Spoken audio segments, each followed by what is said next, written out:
O aroma de peru assado e farofa de castanhas ainda flutuava na sala de jantar do nosso apartamento em Higienópolis, em São Paulo. Mas o calor do jantar havia se transformado em um gelo súbito e espesso. Meus pais, Isabela e Miguel, olhavam para suas taças de vinho tinto com uma concentração perfeita demais. Do outro lado da mesa, os pais de Sérgio Rosa e Eduardo tinham os olhos brilhantes, úmidos, de uma emoção que em mim já só produzia um vazio cortante no estômago. Sérgio tinha acabado de soltar a bomba com a voz grave e calorosa que usava para falar de futuros maravilhosos, havia anunciado sua grande decisão. E é que no final a família é o que importa, concluiu colocando a mão sobre a de seu irmão mais novo, Carlos, que aos 22 anos tentava parecer um artista boêmio e não um garoto que mal terminou o ensino médio. Carlos tem um talento único para o cinema, uma visão. E virou a cabeça preibolt à irmã de 19 anos, Lúcia, que baixou os olhos com uma modéstia que eu não conhecia. Lúcia merece essa oportunidade em Florença. A arte a chama. Não podemos deixar que a falta de recursos apague esses sonhos. Rosa. Minha sogra levou o lenço ao canto do olho. Ah, Sérgio, sempre tão generoso. Você é o pilar desta família. Eduardo assentiu com a voz um pouco embargada. Sua mãe e eu não pudemos dar mais a vocês. Ver como você agora assume a responsabilidade é um orgulho. Eu cravava o olhar nos restos de purê de maçã no meu prato. E nossos planos, pensei, mas a pergunta morreu na minha garganta. Os planos da viagem ao Japão que havíamos adiado por 2 anos para economizar. Os planos de ampliar o estúdio em casa para que eu pudesse receber clientes. Os planos de simplesmente não viver no limite a cada fim de mês. Assim continuou Sérgio como se lesse um manifesto vitorioso. A partir de janeiro assumirei todas as despesas de Carlos, a matrícula do novo curso de direção. O equipamento que ele precisa, o aluguel do seu quarto na Vila Madalena. E de Lúcia, a anuidade da Academia de Arte na Itália, mais o voo e uma mesada para manutenção. É o mínimo. O silêncio que se seguiu foi diferente. Não era de comoção, mas de um peso incômodo. Meus pais não levantavam o olhar. Senti o olhar da minha mãe Isabela como um ponto de calor na minha têmpora. Não era um olhar de pergunta, mas de espera. Foi então que ela ergueu a cabeça, não com drama, mas com a serenidade perfeita de quem desvendou mentiras por 30 anos nos tribunais. Deixou seu garfo suavemente sobre o prato. O clique foi minúsculo, mas cortou o ar como um cristal. Sérgio, querido, disse ela com um tom doce e perigoso. Que gesto nobre de verdade. Sérgio esboçou um sorriso de gratidão modesta, mas o sorriso congelou antes de se formar por completo. Os olhos da minha mãe não sorriam. Para podermos nos planejar também, continuou Isabela, inclinando-se ligeiramente para frente. Você deve ter feito muitas contas. É algo muito responsável. Por curiosidade, quanto você ganha por mês exatamente nessa nova promoção da qual nos falou? E esses sonhos, que preço eles têm em reais por mês? O ar saiu da sala. Rosa parou de assoar o nariz. Eduardo empalideceu. Carlos e Lúcia trocaram um olhar rápido de pânico. Sérgio ficou imóvel. Sua boca, que um segundo antes moldava palavras grandiloquentes, ficou entreaberta, muda. Vi como sua garganta se moveu ao engolir em seco. Seus olhos, que evitavam os da minha mãe, pousaram em mim, buscando resgate. Cumplicidade algo. Eu não movi um músculo. É que... gaguejou Sérgio, quebrando o silêncio carregado. Os detalhes não...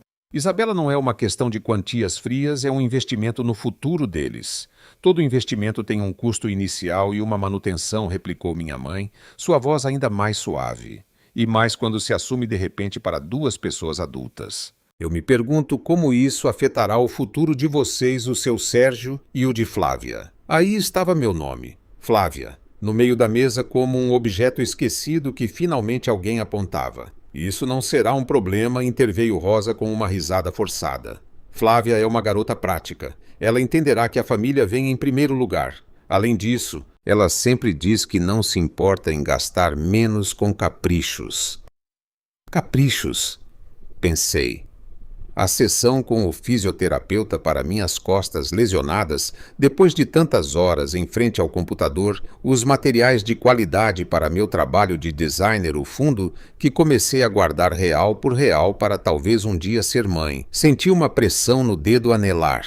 A aliança de ouro branco, com seu pequeno diamante, de repente me queimava.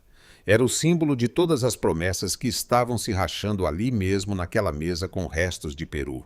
As promessas que ele me fez quando tudo começou. Flávia, minha vida não se preocupe com nada. Eu me encarrego de te proteger, de construir algo sólido para nós dois. Isso foi o que Sérgio me disse na noite em que me pediu em casamento sob as luzes da ponte estaiada. Eu, com 30 anos e um coração cheio de desenhos e de fé, acreditei nele. Deslizei a mão sob a toalha de linho. O toque do metal era familiar, mas agora me parecia estranho. Com um movimento suave, quase um roçar, girei o anel e o deslizei pela junta. A resistência foi mínima. Um último suspiro de uma união que se esvaziava. Deixei-o cair no bolso do meu vestido, onde pesou como uma laje. Sérgio disse, e minha própria voz soou distante. Mamãe fez uma pergunta razoável. Quanto vai custar? E de onde vai sair esse dinheiro? Ele me olhou com uma expressão que nunca me havia dirigido, uma mistura de traição e pânico. Flávia, você também. Agora não é o momento. Quando é então, perguntei.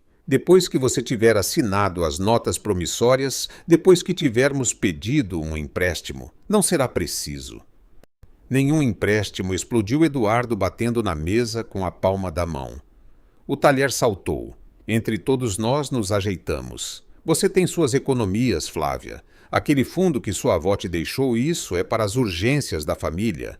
E que urgência maior que o futuro destes dois, aí estava finalmente sobre a mesa junto aos ossos do peru. Minha herança. Os 200 mil reais que minha avó Irene me deixou com a advertência sussurrada de guarde para você, menina, para a sua independência. Sérgio sabia. Havíamos discutido. É nosso colchão de segurança, Flávia, nosso futuro.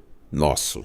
Minha herança não está em discussão, disse. E notei como minha voz recuperava um pouco de firmeza. Claro que está, disse Sérgio, recuperando um pouco de seu ímpeto agora tingido de irritação. Somos uma equipe. O que é meu é seu e o que é seu é meu. É o que significa ser família. Ou será que você não vê Carlos e Lúcia como sua família? A manipulação era tão grosseira que quase me fez rir. Quase. Mas durante anos, essa mesma tática havia funcionado. Você é inocente demais para entender de dinheiro, meu amor. Deixe que eu cuido dessas coisas. Esse trabalho freelance é muito instável. Melhor investir seu tempo na casa que eu trago o salário fixo. Pedir esse aumento agora não é oportuno.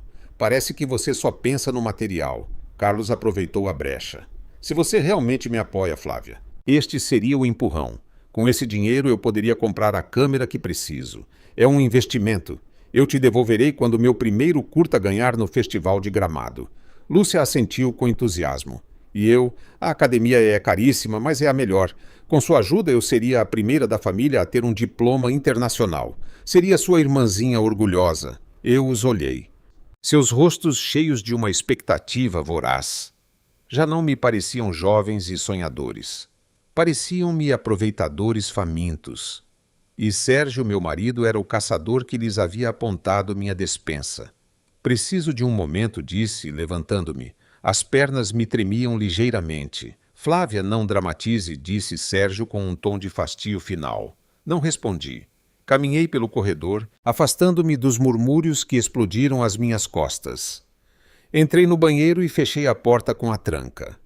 O som do trinco ao se fechar foi um alívio profundo breve. Apoiei-me na pia e levantei o olhar para o espelho. A mulher que me devolvia o olhar tinha os olhos grandes demais, com olheiras mal disfarçadas com corretivo. Usava o vestido azul que Sérgio gostava. Penteava-me como ele gostava. Havia organizado este jantar de ação de graças, uma tradição que ele adotou por puro exibicionismo porque lhe parecia cosmopolita. Meti a mão no bolso e tirei o anel. O diamante cintilou sob a luz fria do banheiro. Tudo foi uma mentira. A frase ressoou na minha cabeça com uma clareza aterrorizante. Não tudo, talvez mais os alicerces. Sim, o contrato não escrito do nosso casamento. Eu dava fé, apoio, compreensão, minhas economias, meu potencial. Ele dava promessas e uma narrativa na qual ele era o herói generoso e eu a ingênua sortuda por tê-lo. Ouvi vozes abafadas na sala de jantar. A da minha mãe firme e clara. A de Sérgio elevando-se defensiva.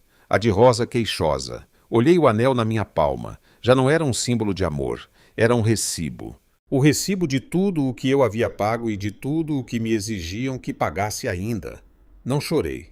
A raiva fria e nítida começava a substituir o vazio. A pergunta da minha mãe tinha sido uma faca que rasgara o tecido perfeito da mentira. E por essa fenda começava a entrar a luz crua da realidade. Abri a torneira e joguei água fria nos pulsos. Depois sequei as mãos com cuidado. Me olhei outra vez no espelho. Basta disse em voz baixa ao meu reflexo. Guardei o anel no bolso mais profundo do meu vestido. Não voltaria a usá-lo, pelo menos não aquele. Respirei fundo, endireitei os ombros e destranquei a porta. Tinha que voltar para a mesa para a minha nova realidade, para a guerra que, sem saber, minha mãe acabara de declarar por mim. E desta vez eu não ia ceder. A porta do banheiro mal abafou os sons da sala de jantar. Vozes apagadas um tom, que subia ao de Sérgio a réplica serena e cortante da minha mãe. Apoiei-me na pia, os nós dos dedos brancos contra o mármore frio. No meu bolso, o anel era um peso morto. Tudo foi uma mentira. A frase continuava ali, martelando, mas agora era seguida por outra mais clara e mais amarga. E quanto custou a mentira? Uma batida suave na porta me sobressaltou. Flávia era Sérgio. Sua voz havia recuperado aquele tom suave e preocupado, o que ele usava para me acalmar quando eu estava sendo emocional. Você está bem, minha rainha Saia? Vamos conversar. Respirei fundo. Minha rainha. Durante anos esse apelido me derretera. Agora soava a condescendência. Abri a porta. Ele estava ali, sozinho no corredor. Sua expressão era uma máscara perfeita de preocupação amorosa, mas em seus olhos, naquela pequena tensão ao redor da boca, vi à pressa a necessidade de controlar a situação, de colocar cada peça de volta em seu lugar. O lugar dele. Sinto muito, disse, estendendo a mão para tocar meu braço. Eu me afastei quase imperceptivelmente. Sua mão ficou suspensa no ar. Minha mãe foi um pouco brusca. Mas você sabe como são os mais velhos. Para eles a família é tudo. E para você a pergunta me saiu sozinha em um sussurro. Para mim também, Flávia. Por isso faço isto. Sua voz se encheu de uma convicção dolorosamente familiar. Mas você é minha família principal, a primeira sempre. Ele tentou acariciar minha bochecha. Desta vez não me movi. Seu toque me queimou. Só precisamos nos organizar um pouco melhor. Você e eu juntos podemos com isso. É só uma fase. Nos organizar. Repeti a palavra vazia. Como Sérgio, com que dinheiro? Seu sorriso se tensionou 1 milímetro. Já encontraremos um jeito. Sempre encontramos. Você é muito econômica e eu vou pedir um aumento. Além disso, baixou a voz como se compartilhasse um segredo, seu fundo. O da sua avó está aí, parado. Não nos faria mal usar uma parte só como uma ponte. É para emergências, não é? E isto é uma emergência familiar. Ali estava jogada suave, envolta em necessidade e unidade, o mesmo padrão de sempre. Flashback. 3 anos antes. Flávia querida, não se preocupe com os detalhes do casamento, Sérgio me dizia, segurando minhas mãos na pequena sala do meu antigo apartamento. É o nosso dia. Deve ser perfeito sem estresse. E se usarmos parte daquela economia que você tem, a que seu pai te deu para começar, assim organizamos tudo sem dívidas, sem que meus pais tenham que passar apuros. Depois eu me encarrego de repor, eu te prometo. Eu iludida assentia. Claro o que for por nós. Você é a melhor, ele sussurrava no meu ouvido em um beijo que selava o acordo. Você vai ver como tudo vai dar certo. Confia em mim. Flashback. 10 meses depois do casamento. Estávamos no sofá assistindo a um filme que nenhum de nós acompanhava. Sérgio brincava com meu cabelo. Ei, meu amor, lembra daquele dinheiro da sua avó Irene? Os 200 mil, eu me tensei ligeiramente. Sim, por quê? Olha, surgiu uma oportunidade incrível. Um amigo do trabalho tem um apartamento na Vila Madalena. Uma pechincha total. Podemos comprar nossa parte e reformar e vender com lucro em menos de 1 ano. É um investimento seguríssimo. Mas isso é minha herança, Sérgio. Vovó disse que... Ele fez uma cara de leve decepção de dor. Você não confia em mim, Flávia. Isso é para o nosso futuro, para a casa maior que você quer para os filhos. Deixar no banco é perder valor. Deixa comigo que entendo dessas coisas. Você é uma artista, minha rainha. Os números não são a sua praia. Ele me envolveu com seus braços. Assinamos um papel se quiser, mas é entre nós. Isso nos fará mais fortes. Eu assinei. Não um papel legal, mas uma cessão de confiança. E o dinheiro desapareceu na oportunidade incrível que, segundo ele, no final não prosperou por um problema com as licenças. De volta ao corredor, diante da porta do banheiro, sua mão finalmente desceu. Pense no Carlos, insistiu. O garoto tem talento, só precisa de uma oportunidade. E a Lúcia seria a primeira universitária da família. Não te parece maravilhoso poder contribuir para isso? Contribuir. Outra palavra-chave. Fazia soar como um privilégio, não uma imposição. Sérgio, quanto você ganha? Lancei a pergunta da minha mãe diretamente, olhando-o nos olhos. Ele piscou. Já te disse. Em torno de 15 mil. Em torno. Flávia, isso é realmente necessário agora, com a pressão que tenho no trabalho? Ele franziu a testa. A máscara da preocupação amorosa se rachava para deixar ver a irritação. É necessário para mim, porque se você vai assumir um financiamento familiar, eu tenho o direito de saber de que tijolos somos feitos. Sua expressão se endureceu. Financiamento. Que jeito de falar. É apoiar a minha família. Algo que, pelo visto, na sua família não se entende. O golpe baixo. Calculado. Ele sabia que meu pai Miguel era um homem simples e que minha mãe sempre pregara a independência. Ele os apresentava como frios calculistas, o oposto do calor do seu clã. Na minha família, se entende a responsabilidade, respondi com uma frieza que me surpreendeu, e a honestidade. Ele passou a mão pelo cabelo, um gesto que fazia quando estava exasperado. Olha, este não é o momento. Seus pais estão aí. Não vamos dar mais espetáculo. Vamos entrar. Sorria e amanhã conversamos com calma. Com números se for preciso. Eu te explicarei tudo. O padrão se completava. Não agora, mais tarde. Eu te explicarei. Confia. A cantilena quis silenciar minhas dúvidas uma e outra vez. De acordo, disse e vi seus ombros relaxarem. Ele havia ganhado, ou assim acreditava. Vamos entrar. Ao voltar para a mesa, a atmosfera era gélida. Meus pais estavam de pé, recolhendo suas coisas. Nós vamos, filha, disse minha mãe Isabela com uma voz que não admitia réplica. Seu olhar perscrutou meu rosto, depois o de Sérgio. Não disse mais nada. Não era preciso. Mas ainda tem sobremesa, protestou Rosa, minha sogra, com uma falsa alegria estridente. Fiz pudim de leite. Outro dia, Rosa disse meu pai Miguel com seu habitual tom pacato, mas firme.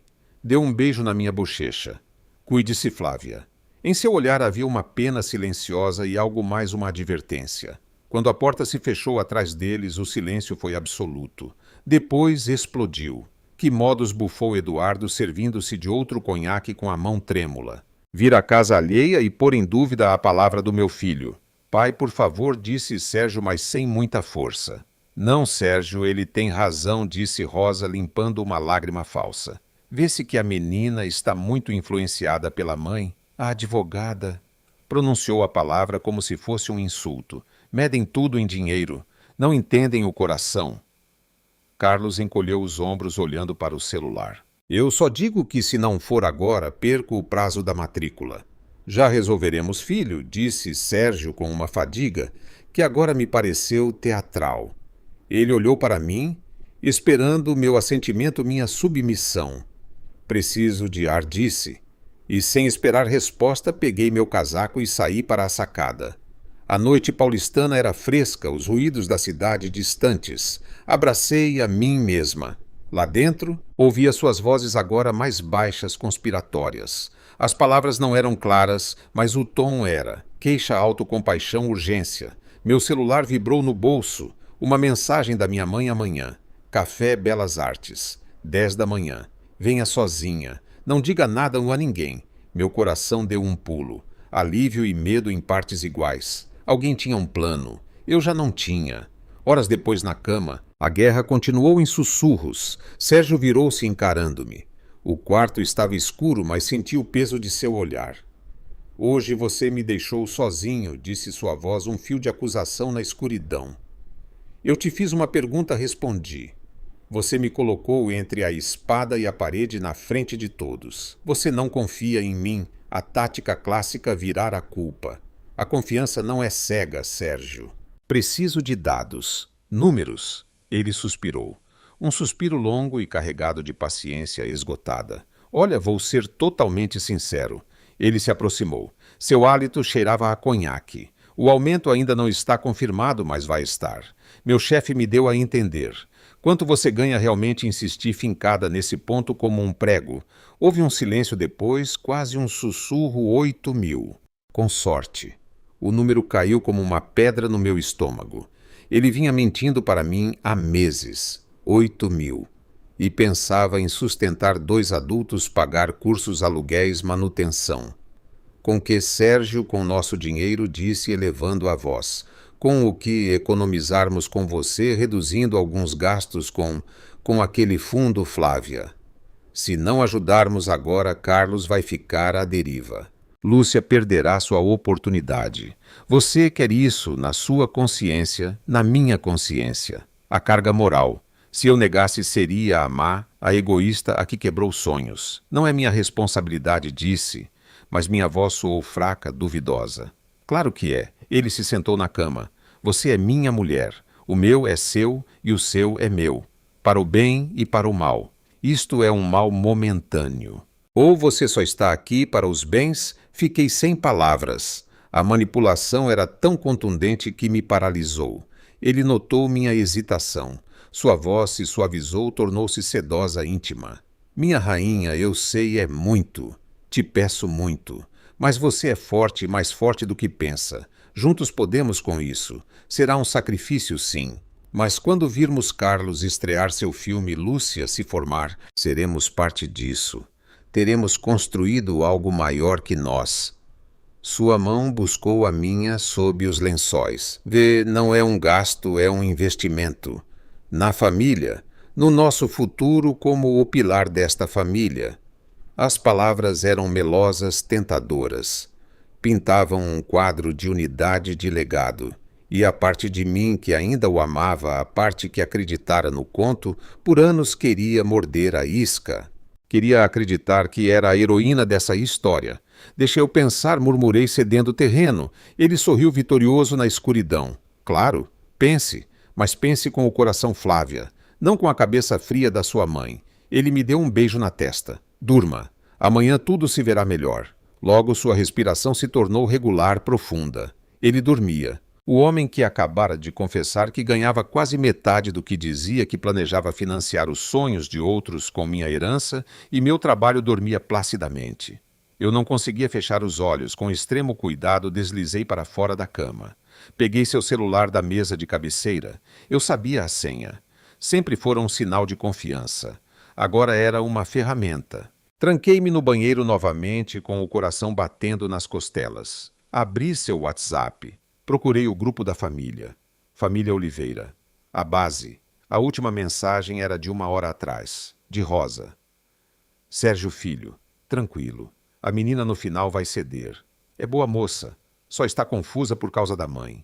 Dê um pouco de amor que as mulheres se convencem por aí. Eduardo. Ela tem que entender que no casamento se compartilha tudo. O bom e o ruim. O que é de um é do outro. Carlos. E aí, irmão, tem novidade da grana. Preciso confirmar a câmera sim ou sim na semana que vem. Sérgio, tranquilos. A Flávia está refletindo. É questão de pressionar suavemente. No final, ela não vai querer ficar como a má. Lembrem-se, muita gratidão a ela quando estiverem na frente dela. Que ela se sinta importante e necessária. Lúcia. E se no final ela não quiser, o que a gente faz? Sérgio vai querer. Tem economias, tem aquele fundo da avó. E se ficar muito difícil, sempre podemos sugerir que ela peça um empréstimo pessoal. O histórico de crédito dela é melhor que o meu. Afinal, ela fará pela família. Não pode negar. Li as linhas 1, 2, 3 vezes. As letras dançavam diante dos meus olhos. Não era apenas um plano, era uma conspiração. Uma manipulação orquestrada. Pressionar suavemente. Que se sinta importante e necessária. Pode pedir um empréstimo. A náusea subiu pela minha garganta. Apoiei-me na parede fria e dura contra minhas costas. Não havia raiva ainda. Apenas um vazio enorme, um desmoronamento silencioso de tudo o que eu acreditava que éramos. Eles, meu marido, minha família, por afinidade falavam de mim como um recurso, um caixa eletrônico com sentimentos a serem convencidos. Tirei prints das telas. Um outro. Salvei na nuvem em uma pasta oculta. A evidência, fria, digital, inegável. Olhei meu reflexo no espelho escuro. A mulher assustada de algumas horas atrás começava a se desvanecer. Em seus olhos surgia algo novo, algo duro e decidido. Voltei para a cama. Sérgio se moveu, murmurou algo ininteligível e me envolveu com um braço pesado. Seu contato, que antes me dava segurança, agora me produzia repulsa. Fechei os olhos fingindo dormir. Minha mente, no entanto, estava mais desperta do que nunca. Amanhã, às 10, no Café Belas Artes. Minha mãe tinha um plano e eu, pela primeira vez em anos, estava pronta para ouvir. E para lutar. Não para salvar um casamento que nunca existiu, mas para resgatar o que restava de Flávia. Aqui tinha uma conta bancária, uma herança e agora uma vontade de ferro que começava a se forjar no peito, substituindo a dor. Já não bastaria compensar agora, era hora de agir. E eles não tinham a menor ideia de com quem estavam se metendo. O Café Belas Artes cheirava a café recém-moído e pão de queijo quentinho, um aroma que normalmente era sinônimo de manhãs tranquilas. Hoje cheirava a verdade, e a verdade era amarga. Sentei-me em frente à minha mãe, Isabela, e seus olhos, do mesmo cinza-aço que o céu de São Paulo naquela manhã, não se afastaram de mim nem por um segundo. Ela não perguntou como eu estava. Ela via. Trouxe o celular, disse não como pergunta, mas como confirmação. Sua voz era tranquila, a que usava nos tribunais antes de soltar o argumento definitivo. Assenti. Minhas mãos ao redor da xícara não tremiam, sentiam-se frias alheias. A noite fora longa e insone, marcada pelo ronco leve de Sérgio e pelo peso dos prints no meu celular como uma brasa no bolso. Bem disse ela. Pediu 2 cafés puros fortes. Então, sem preâmbulos, abriu sua pasta de couro gasta e familiar e extraiu uma pasta de papel pardo não muito grossa. Colocou-a sobre a mesa entre nós, como quem coloca a primeira peça de um dominó que vai derrubar todo o resto. Antes que você fale, antes que me dê desculpas ou justificativas, quero que escute. Começou, e seu tom não admitia réplica. Eu sei, Flávia. Eu sei de tudo. Ou pelo menos o suficiente. O suficiente de que minha voz soou rouca pequena. Da farsa. De Sérgio, de sua família, de sua situação financeira real. Ela deslizou a pasta em minha direção. Abria com dedos que agora sim tremiam ligeiramente. Desatei o cordão. Em seu interior havia documentos impressos, anotações nas margens, com a letra limpa e decidida da minha mãe. Comecemos pelo básico, disse Isabela, pegando sua xícara. Sérgio não ganha 15 mil reais por mês. Ganha 8 mil. Eu confirmei. Eu já sabia por sua confissão na noite anterior, mas ouvir da boca da minha mãe com a frieza de um relatório fez com que o dado se gravasse a fogo. Como tenho amigos, filha, em muitos lugares. Um ex-colega no INSS, outro na Receita Federal.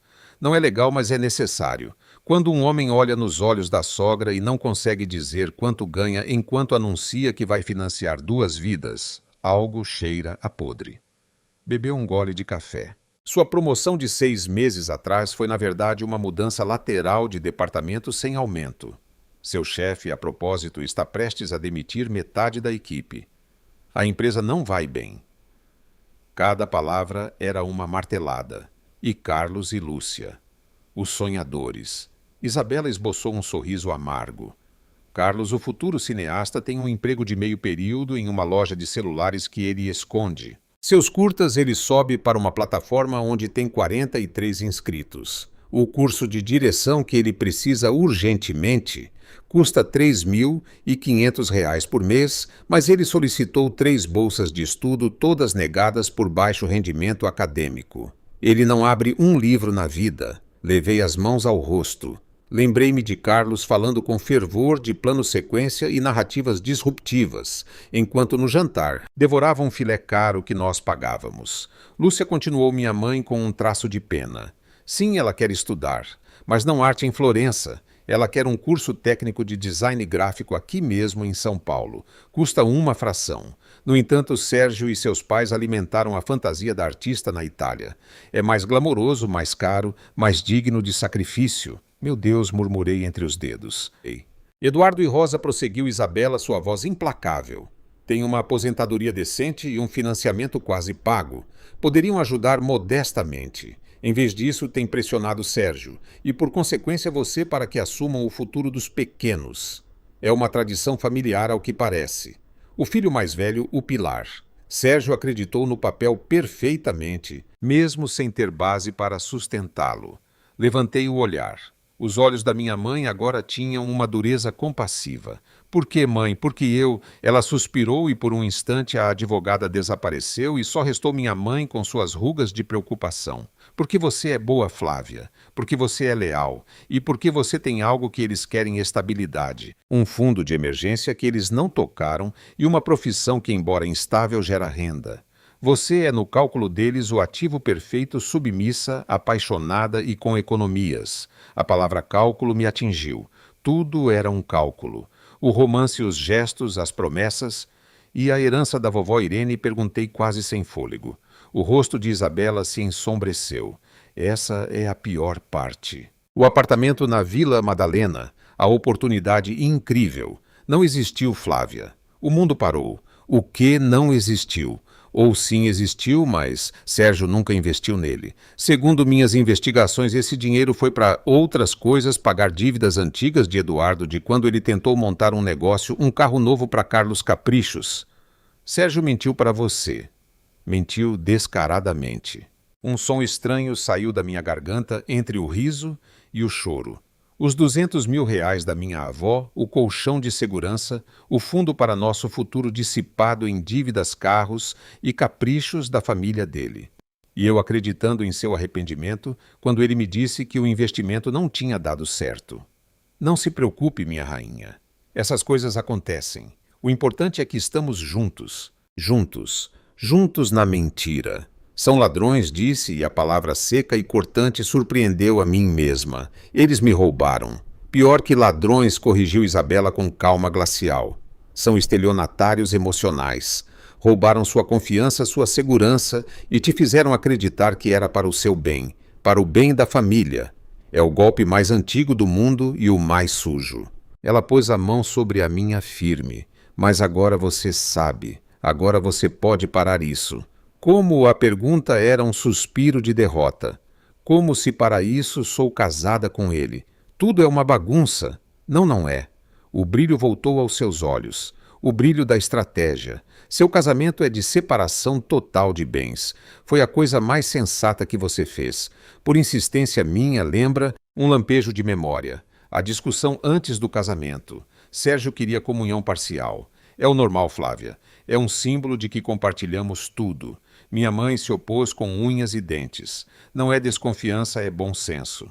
No final cedi a meia separação de bens, mas com a promessa verbal de Sérgio de que era só um papel. Um papel que agora era meu salva-vidas. Significa, continuou Isabela, que o que é seu, é seu. Sua conta corrente, seu fundo de investimento, o que quer que reste seus rendimentos como designer freelancer. O que é dele, é dele. E suas dívidas são só dele.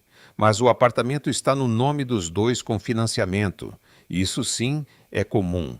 Mas as contribuições podem ser rastreadas. E você tem pagado mais da metade nos últimos 18 meses. Desde que ele teve problemas com o aumento. Tem os extratos, apontou para a pasta. Está tudo aqui. Cada transferência, cada recibo.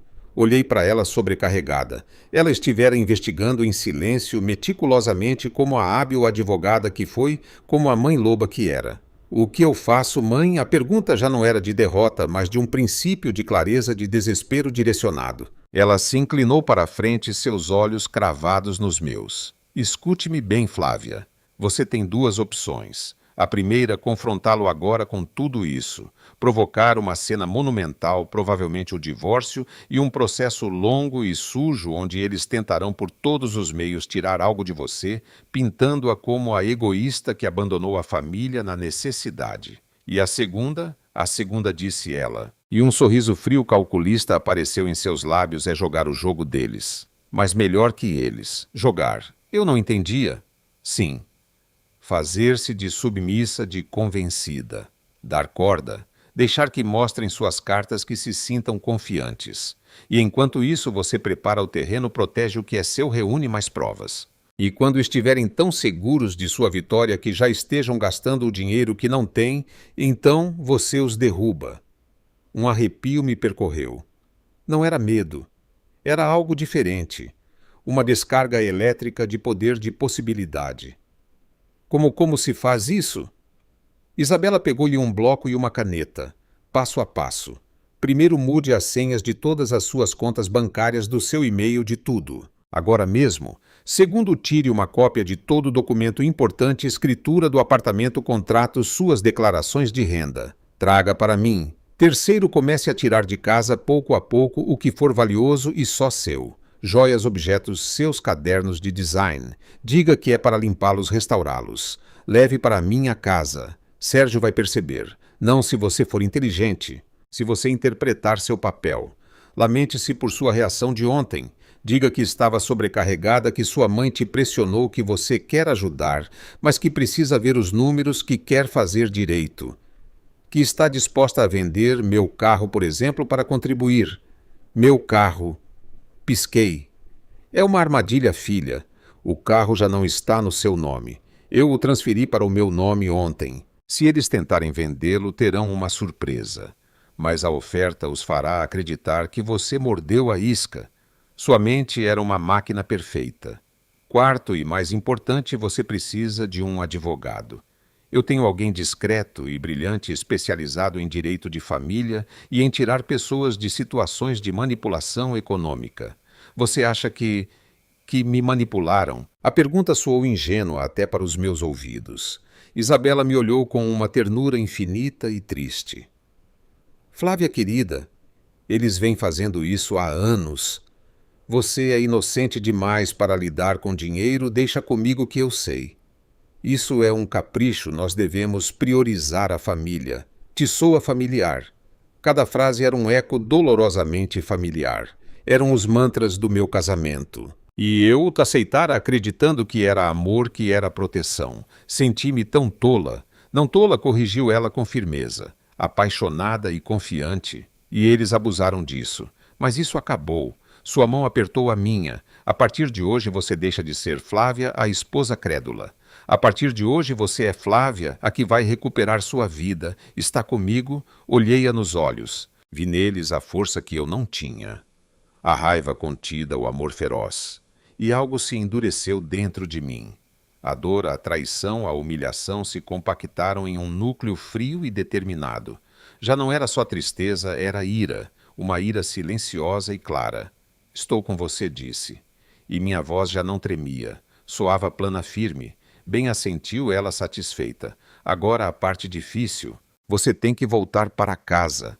Tem que olhar Sérgio nos olhos. Tem que abraçá-lo e pedir-lhe perdão por sua dúvida. Tem que dizer-lhe que quer ajudar. Você consegue fazer isso? A ideia me revirou o estômago. Atuar. Fingir. Ser como eles. Mas então me lembrei das mensagens. Pressionar suavemente, que se sinta importante e necessária. Pode pedir um empréstimo. Sim. Respirei fundo. Eu consigo. Boa menina sussurrou. E desta vez seu sorriso foi cálido de orgulho. Lembre-se, isto não é para ferir, é para te proteger. É a guerra que eles começaram. Você só está escolhendo o campo de batalha e as armas. Ela pagou a conta. Ao sair para a rua, a luz do sol de inverno me atingiu em cheio. Pisquei. Tudo parecia igual. As pessoas passeando, o barulho dos carros, o cheiro de poluição no ar. Mas nada era igual. Eu já não era a mesma. Quando cheguei ao nosso apartamento, Sérgio estava no sofá assistindo a um jogo de futebol. Levantou-se com cara de preocupação e um toque de censura. Flávia, onde você estava? Fiquei preocupado. Mentira, pensei. Estivera falando com a família, planejando a próxima jogada. Mas em meu rosto, coloquei uma expressão de arrependimento, de cansaço. Sinto muito, disse, baixando a cabeça, brincando com os dedos. Estive dando uma volta pensando. Aproximei-me dele. Você tem razão. Ontem eu reagi mal. Minha mãe me deixou nervosa. A família é o que importa. O nosso é o que importa. Vi seu corpo relaxar. Como um sorriso de alívio e vitória apareceu em seus lábios. Ah, minha rainha. Eu sabia. Sabia que no final você entenderia. Ele me abraçou e eu deixei minha cabeça repousar em seu ombro enquanto meus olhos permaneciam abertos secos olhando a parede em frente. Seu cheiro antes tão reconfortante agora me parecia rançoso. Só quero que façamos direito, murmurei contra seu peito. Que planejemos que você me mostre os números. Quero ser parte disso de verdade. Não só a que paga. Ele riu, um som vibrante e falso. Claro, você vai ver, tudo sairá perfeito. Juntos podemos com tudo. Ele me afastou um pouco para me olhar no rosto e seus olhos brilhavam com triunfo. Sabia que podia contar com você. Sempre pude. Sim, pensei enquanto lhe devolvia um sorriso fraco. Sempre pudeste contar comigo para ser tua tola útil, mas a conta acabou. Ei, acrescentei como se lembrasse de algo falando em ajudar. O carro. Meu Mini, eu não o uso muito. Poderíamos vendê-lo. Daria uma boa grana para os primeiros gastos de Carlos e Lúcia. Seus olhos se iluminaram como os de uma criança diante de um presente. Você faria isso mesmo, pela família, disse com a maior doçura que pude fingir. Mas vou precisar dos documentos para fazer os trâmites. Você os tem, claro, eu guardo com toda a documentação importante. Te dou esta tarde. Ele me apertou contra o peito. Você é incrível, Flávia. A melhor coisa que me aconteceu. Eu fechei os olhos abraçando-o. Em minha mente já não estava naquela sala. Estava no campo de batalha que minha mãe descrevera e acabara de armar a primeira armadilha. O carro que já não era meu. O gesto de boa-fé que era uma isca. Jogue o jogo deles, mas melhor que eles dissera a Isabela. E era exatamente o que eu faria. Enquanto Sérgio acariciava meu cabelo, acreditando ter vencido, eu já estava movendo minhas peças no tabuleiro. A partida acabara de começar. E desta vez a ingênua não seria eu. Sérgio me abraçou como se tivesse ganhado na loteria. Seu alívio era palpável, um manto pesado que caiu sobre meus ombros. Eu sabia, minha rainha. Sabia que no final você entenderia, murmurou contra meu cabelo. Sua voz tremia de emoção falsa. A família é tudo. Assenti contra seu peito meu sorriso escondido na trama de sua camisa. Você tem razão. Deixei-me levar pelos nervos, pela mamãe. Ele me afastou segurando-me pelos ombros. Seus olhos perscrutaram meu rosto, buscando sinceridade. De verdade, você está comigo nisso. Claro, disse, baixando a vista com aparente modéstia. Só quero que façamos direito, com planejamento. Não quero que nos afoguemos. Essa é a minha garota prática. Sua risada soou genuína, desta vez carregada de triunfo. Te explico tudo esta noite, ok? Agora tenho que ligar para os meus pais. Estavam muito preocupados. Enquanto ele se afastava para a sacada com o celular, ouvi fragmentos de sua conversa. Sim, sim. Tudo resolvido. Flávia entendeu. Não foi fácil, mas no final a família prevalece. Claro, o carro é uma ótima ideia. Pendurei meu casaco com movimentos lentos, deliberados. Cada gesto era parte da atuação. A da esposa arrependida a que voltava ao rebanho. Meu celular vibrou. Uma mensagem da minha mãe. Tudo bem. Respondi rapidamente. Mordeu a isca do carro. Peça os documentos esta tarde. A resposta dela chegou instantaneamente, documentos prontos. Lembre-se, tranquilidade e sorrisos. Jogue a longo prazo. Naquela tarde, Sérgio estendeu os documentos do Mini sobre a mesa da sala de jantar com a solenidade de um tabelião. Aqui está, meu amor. Tudo em ordem. Ele sorria, mas seus olhos iam direto para uma assinatura em branco. Se vendermos rápido, podemos tirar uns 40 mil. Seria um respiro enorme para os primeiros gastos. Peguei os documentos folheando-os com fingida atenção. Pensei que valia mais. O mercado está em baixa, disse ele rapidamente. Rápido demais. Além disso, quanto antes vendermos, antes ajudamos a família. Assenti, deixando os papéis sobre a mesa. Preciso ler com calma. Não quero assinar algo sem entender.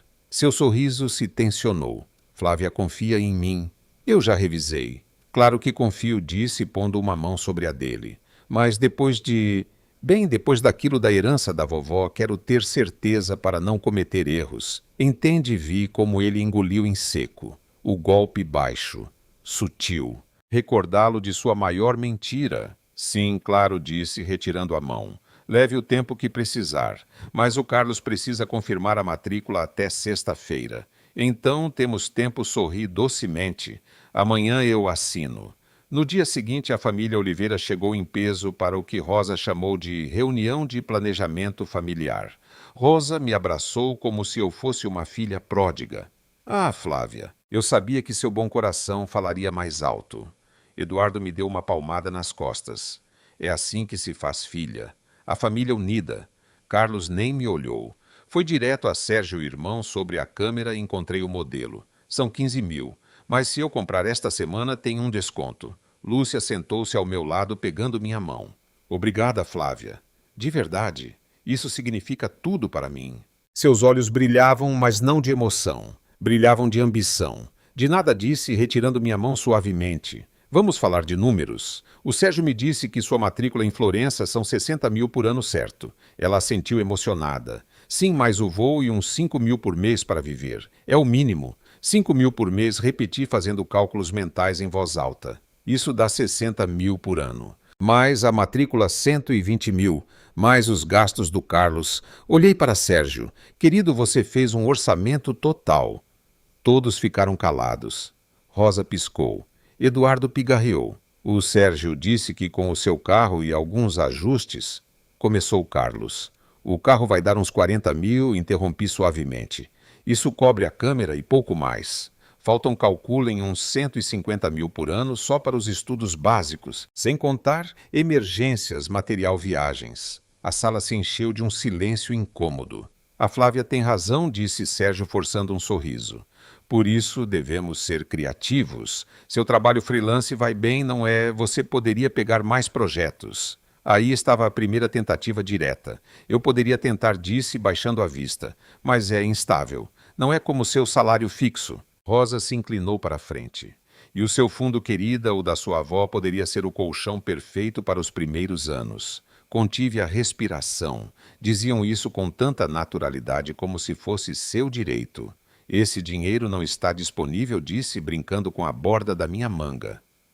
Como assim não está? Perguntou Eduardo, sua voz perdendo a doçura. Eu o investi a longo prazo. Eu mentia com tanta facilidade que me assustei. Não posso tocar nele sem perder muito. Sérgio me olhou surpreso. Você não me disse isso. Você também não me disse que ganhava 8 mil, repliquei mantendo o tom suave, quase inocente. O golpe acertou em cheio. Rosa empalideceu. Carlos soltou um bufo. Isso é passado, disse Sérgio rapidamente. Agora vamos focar em soluções. E se você pedisse um empréstimo pessoal, Flávia? Seu histórico de crédito é excelente. Lúcia assentiu com entusiasmo. Sim, e assim você não toca nos seus investimentos? Olhei para todos um por um, seus rostos expectantes famintos. Meu estômago se revirou, mas minha expressão permaneceu serena. Um empréstimo é uma grande responsabilidade, disse lentamente. Mas você faria pela família? Insistiu Rosa, seus olhos suplicantes. Seria sua contribuição, seu legado. Meu legado, pensei. Endividar-me para seus caprichos, deixemos isso como última opção, disse, pondo fim à discussão. Vamos assinar o do carro primeiro. Um passo de cada vez. Sérgio assentiu, embora decepcionado. Trouxe os documentos. Peguei a caneta que ele me oferecia, mas em vez de assinar, levantei-me. Perdão, preciso dos meus óculos para ler as letras miúdas. Não quero cometer erros. Fui para o nosso quarto, fechando a porta. Minhas mãos tremiam. Peguei meu celular e disquei para minha mãe. Sim, ela atendeu no primeiro toque. Eles estão pedindo que eu peça um empréstimo, sussurrei. Previsível, disse sua voz calma e fria. O carro, vou assinar agora com o nome antigo. Perfeito. Que desfrutem de sua vitória efêmera. Você fez o das contas ontem. Tudo mudado. E tirei as joias como você disse. Bem, continue assim. Lembre-se, cada sim que você lhes der agora é um não maior depois. Desliguei e respirei fundo. No espelho do armário, meu reflexo me devolveu um olhar que eu já reconhecia. Não era o olhar assustado do jantar. Era o olhar calculista de alguém que está aprendendo as regras do jogo. Voltei para a sala com um sorriso. Todos me observavam expectantes. Tudo bem? Perguntou Sérgio. Perfeito, disse, sentando-me. Peguei a caneta e assinei com meu nome completo Flávia Mendoza Torres, o nome que eu tinha antes de ele tentar apagar meus sobrenomes. Flávia Oliveira nunca me caiu bem. Sérgio recolheu os documentos como se fossem ouro. Fantástico! Amanhã começo a procurar comprador. Podemos ir ver as câmeras? Já perguntou Carlos, quase pulando da cadeira. Claro, irmão, disse Sérgio abraçando-o. Isso é só o começo. Rosa me sorriu. Um sorriso triunfal. Obrigada, filha. Você fez a coisa certa. Assenti baixando a cabeça, como se estivesse emocionada. Quando levantei a vista, meus olhos encontraram os de Lúcia. Ela sustentou meu olhar e por um instante vi algo em seus olhos. Não gratidão. Era avaliação. Como se calculasse quanto mais poderia tirar de mim. Naquela noite, enquanto Sérgio dormia profundamente ébrio de sua suposta vitória, deslizei para fora da cama mais uma vez. Em meu estúdio, com a luz tênue da luminária de mesa, abri um novo arquivo no meu computador. Intitulei o documento Operação Liberação. E comecei a escrever cada mentira que me haviam dito, cada promessa quebrada, cada tentativa de manipulação. Os prints do grupo de WhatsApp. Os números que minha mãe me dera. Depois criei outra lista, ações tomadas. Contas bancárias seguras, joias e documentos importantes fora. Carro transferido. Armadilha ativada. Advogado contatado, consulta na próxima semana. E uma última lista, próximos movimentos. Sugerir vender meus equipamentos de design já guardados na casa da mamãe. Pedir para ver os orçamentos reais de Carlos e Lúcia, forçá-los a colocar suas demandas por escrito. Começar a transferir pequenas quantias de dinheiro para uma nova conta que Sérgio não conhecia. Salvei o arquivo em um pendrive que escondi dentro da capa de um livro velho de design que nunca olhava. Ao voltar para a cama, parei um momento na porta do quarto. Sérgio roncava suavemente, um braço estendido sobre o meu lado da cama, como se reivindicasse território. Desfrute de sua vitória, pensei, deslizando sob o lençol sem acordá-lo. Desfrute deste momento em que você acredita que me tem sob controle. Porque logo, muito logo, você aprenderia que a mulher submissa que você moldara já não existia. Em seu lugar, você criara alguém mais perigoso, uma mulher que aprendera todas as suas táticas e que estava preparada para usá-las contra você. E o melhor de tudo era que você nem suspeitava. Continuava acreditando em sua própria narrativa, em seu próprio poder. O maior erro de um manipulador é subestimar sua vítima. E você, Sérgio, estava prestes a cometer o erro definitivo. O jantar cheirava a açafrão e a falsidade. Rosa havia preparado uma paella especial para celebrar. O ambiente na sala de jantar era denso, carregado de expectativas vorazes. Que cheiro bom, mãe! Exclamou Sérgio, servindo um vinho tinto caro demais para a ocasião. Ele me olhou com um sorriso amplo. Não é querida, é sim, respondi ajustando a toalha de mesa à minha frente.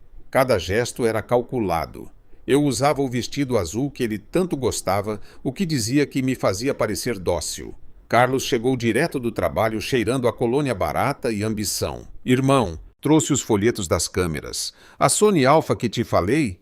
Depois do jantar, Carlos interrompeu Rosa, mas com um sorriso indulgente. Agora vamos celebrar a união familiar. Lúcia sentou-se ao meu lado, roçando meu braço. Flávia, estive vendo apartamentos perto da academia em Florença. Tem um com vista para o Duomo que é bom caro. Mas você entende que o ambiente é importante para a criatividade, não é? Claro. Sorri tomando um gole d'água. A criatividade precisa de boas vistas. Sérgio me lançou um olhar de gratidão. Ele acreditava que minha submissão era genuína. A paella estava salgada. Ou talvez fosse o sabor da mentira que flutuava na mesa. Bem, começou Eduardo limpando a boca com teatralidade. Acho que é hora de brindar. Pela generosidade, pela família que se apoia. Todos ergueram as taças. Eu também. E especialmente continuou olhando-me diretamente pela Flávia, que finalmente entendeu o que realmente importa. Os obrigada e saúde ressoaram como sinos fúnebres. Foi então que Sérgio tirou um envelope de debaixo de sua cadeira. Colocou-o ao lado do meu prato com solenidade. Querida, isto é para você. Um gesto da nossa gratidão. Abri o envelope. Dentro havia um documento intitulado Acordo de Apoio Familiar. Era pior do que eu imaginava. Não só pedia meu compromisso financeiro, mas em cláusulas finas me designava como responsável solidária por qualquer dívida educacional contraída por Carlos e Lúcia. Assinando isto, explicou Sérgio, sua voz doce como veneno, nós nos asseguramos de que todos estamos protegidos. Legalmente falando. Lúcia acrescentou rapidamente. É só um trâmite, Flávia, para que o banco se sinta seguro ao nos dar o empréstimo estudantil.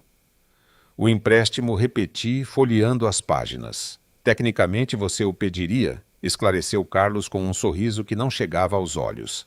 Você tem melhor histórico de crédito. Mas nós nos encarregaremos dos pagamentos, claro. Claro, pensei. Como se encarregaram da herança da minha avó? Todos me observavam. Rosa com seus olhos úmidos, Eduardo com seu sorriso paternalista, Carlos e Lúcia como quem espera o banquete, e Sérgio, meu marido, com a expressão de um homem que acredita ter ganhado na loteria. Deixei o documento sobre a mesa. O ruído do papel ao bater na madeira soou como um tiro no silêncio. Antes de assinar algo, disse, e minha voz soou estranhamente clara na sala, quero ter certeza de que todos entendemos os números. Sérgio franziu a testa. Flávia, já falamos sobre isso. Os números concretos continuei ignorando-o. Peguei meu celular, porque estive fazendo cálculos. Segurei o aparelho como se fosse uma arma o que era. Carlos disse olhando para ele. Seu curso de direção R$ 3.500 por mês, segundo o folheto. Mas o Instituto oferece bolsas que você não solicitou. Por que ele empalideceu? As bolsas são complicadas. Exigem notas mínimas, que você não tem, completei. Seus históricos acadêmicos são públicos, sabe? Eduardo bateu na mesa. Isto é uma falta de respeito. É realidade, corrigi virando-me para Lúcia. E você, querida? A Academia de Florença, R$ 60 mil anuais. Mas o curso técnico de design gráfico em São Paulo que você realmente quer fazer 8 mil. Uma diferença de R$ 52 mil por ano. Lúcia abriu a boca, mas não saiu som. Como? Balbuciou Sérgio. E você, meu amor, disse, pousando meus olhos nos dele. R$ 8.000 por mês, não 15 mil. Com um financiamento de 4 mil despesas comuns de 1.500. De onde exatamente você ia tirar os quase 15 mil mensais que custariam esses sonhos familiares? A sala estava em silêncio absoluto. Rosa tinha a boca aberta. Eduardo parecia prestes a ter um infarto. Nós nos ajeitaríamos, começou Sérgio, mas sua voz falhou. Com que? Perguntei, inclinando-me para a frente. Com o meu carro, aquele que assinei para vender, tirei outro documento da minha bolsa. A transferência de propriedade foi feita há 2 semanas, para o nome da minha mãe. Sérgio se pôs de pé tão bruscamente que sua cadeira caiu para trás. O que, tecnicamente, continuei imperturbável. Você não pode vender algo que não é seu. E o Mini nunca foi seu, querido. Eu o comprei com meu dinheiro antes de casarmos. Rosa começou a hiperventilar. Isso é um roubo, uma traição. Não disse pondo-me de pé também. Uma traição foi mentir sobre seu salário. Outra foi torrar minha herança. E outra, acrescentei olhando para cada um deles, foi planejar como me tirar mais dinheiro em um grupo de WhatsApp. Os rostos se desfiguraram. Carlos ficou vermelho. Lúcia baixou o olhar. Sérgio empalideceu como a morte. Do que você está falando, gaguejou. Pressionei play no meu celular. A gravação de áudio começou a tocar clara como água. Voz de Sérgio tranquilos. A Flávia está refletindo. É questão de pressionar suavemente. No final, ela não vai querer ficar como a Má. Voz de Rosa, lembrem-se. Muita gratidão a ela quando estiverem na frente dela. Que ela se sinta importante e necessária. Voz de Carlos. E se no final ela não quiser o que a gente faz, voz de Sérgio vai querer. Tem economias, tem aquele fundo da avó. E se ficar muito difícil, sempre podemos sugerir que ela peça um empréstimo pessoal. O histórico de crédito dela é melhor que o meu, afinal ela fará pela família. Ela não pode negar. Parei a gravação. O silêncio que se seguiu era absoluto, quebrado apenas pela respiração entrecortada de Rosa. Sérgio me olhou com uma expressão que eu nunca vira. Ódio puro misturado com pânico. Você me espionou. Eu te escutei corrigir. Há uma diferença. Essa conversa era privada, gritou Eduardo. E o seu plano de me dar um golpe era público. Perguntei, pegando minha bolsa. Porque é isso que não é um estelionato emocional. Fingir amor para esvaziar contas. Estamos te dando a oportunidade de ser parte desta família, rugiu Sérgio batendo na mesa com o punho.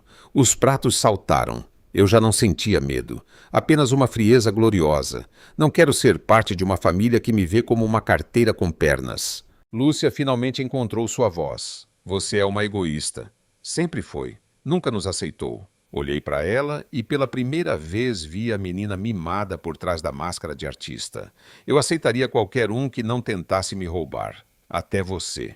Dirigi-me à porta. Sérgio me agarrou pelo braço com força. Você não vai a lugar nenhum. Precisamos falar sobre isso. Seu contato me queimou, mas não me abalei. Solte-me. Agora. Assine esse documento, bradou seu hálito a vinho batendo no meu rosto. Ou, o que? Perguntei mantendo a voz baixa e controlada. Vai me forçar? Vá em frente. A polícia adora casos de violência doméstica. Adicione isso à sua coleção fraude, manipulação emocional, coação. Sua mão se abriu como se minha pele o queimasse. Amanhã continuei. Ajeitando a manga onde ele me agarrara, minha advogada te enviará os papéis da separação e a ação para reaver os R$200 mil da minha avó. Mas juros? Você não tem provas, gritou Eduardo. Ah, eu tenho, sorri. Transferências bancárias, mensagens, testemunhas. Minha mãe tem amigos em muitos lugares, sabe? Rosa começou a chorar. Grandes lágrimas teatrais. Você está destruindo esta família, destruindo meu filho, não disse abrindo a porta. O ar frio do corredor foi um bálsamo. Vocês se destruíram sozinhos. Eu só estou me afastando dos escombros. Sérgio encontrou sua voz final, um grito desesperado. Se você sair por essa porta, não volte. Parei no umbral sem me virar. Não pretendo, disse. E saí. As escadas do prédio cheiravam a desinfetante e a liberdade. A cada degrau que eu descia, sentia um peso se desprender dos meus ombros. Ao chegar à portaria, uma figura familiar me esperava ao lado de um táxi com o motor ligado. Isabela. Ela me abriu a porta. Tudo bem. Perfeito, respondi entrando no carro. Pela primeira vez em anos era verdade. Enquanto o táxi se afastava, olhei pela janela traseira para a nossa sacada. Lá estavam as 4 silhuetas recortadas contra a luz da sala de jantar. Imóveis como estátuas de sal. Sorri. Um gesto amargo, mas genuíno. A partida terminara, e a ingênua já não estava no tabuleiro. Agora começava a verdadeira guerra. O ar da manhã no escritório da advogada cheirava a café recém-feito e a papel novo. Laura Marques. A jurista que minha mãe recomendara tinha olhos de falcão e um sorriso que não chegava a eles. Sobre sua mesa de carvalho, meus documentos formavam uma torre perfeita. Você foi meticulosa, Flávia disse, passando as páginas dos prints. Isto é ouro. Coação, manipulação, dolo. É o suficiente? Perguntei. Minha voz soou estranhamente calma. Dormir no meu antigo quarto na casa dos meus pais fora a primeira noite tranquila em anos, mais que suficiente. Laura marcou números com sua caneta vermelha. Ação de restituição dos R$200 mil da herança mais juros legais. Pedido de divórcio por quebra de confiança e abuso econômico. E acrescentou levantando à vista uma queixa-crime por coação por aquele acordo que tentaram que você assinasse. Um arrepio de poder percorreu minha espinha. Uma queixa-crime exato. Não é só um tema cível. Tentaram te obrigar a assumir dívidas mediante pressão emocional. Isso é coação. Seus olhos brilharam. Tenho um contato no fórum. Podemos acelerar o processo. Enquanto falávamos, meu celular não parava de vibrar. Sérgio. 17 chamadas perdidas. Mensagens que passavam da súplica à ameaça. Sérgio. 2h15 da manhã, Flávia, por favor, vamos conversar. Tudo tem solução. Sérgio, 7h30 da manhã. Onde você está? Volte para casa. Agora. Sérgio, 9h05 da manhã, sua advogada me ligou. Você está louca. Retire tudo ou vai se arrepender.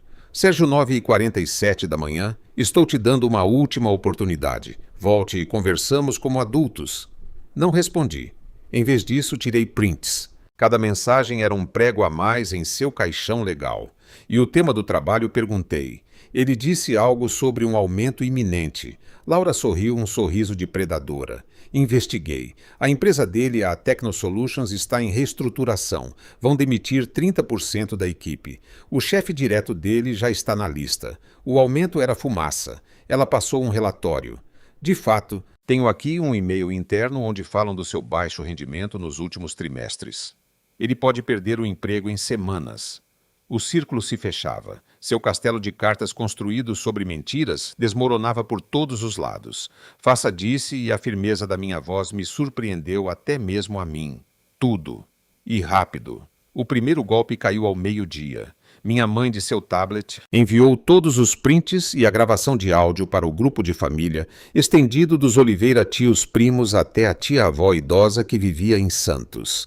Isabela, para que toda a família conheça a verdadeira natureza de quem queria sacrificar minha filha em seu altar de ambição. Sonhos não se constroem sobre as ruínas dos outros. O efeito foi instantâneo.